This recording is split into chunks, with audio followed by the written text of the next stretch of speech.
حضرت انس بن مالک رضی اللہ عنہ سے روایت ہے، رسول اللہ صلی اللہ علیہ وآلہ وسلم نے فرمایا، جو شخص باطل پر ہوتے ہوئے جھگڑا ترک کر دے، اس کے لیے جنت کے اطراف میں ایک محل تیار کیا جائے گا، اور جو شخص حق پر ہوتے ہوئے جھگڑا ترک کر دے، اس کے لیے جنت کے وسط میں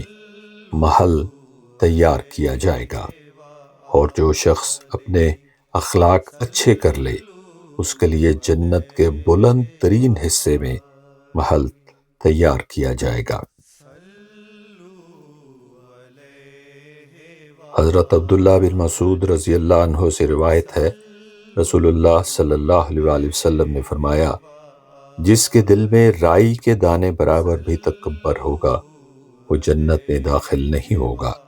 اور جس کے دل میں رائی کے دانے برابر بھی ایمان ہوگا، وہ آگ یعنی جہنم میں داخل نہیں ہوگا۔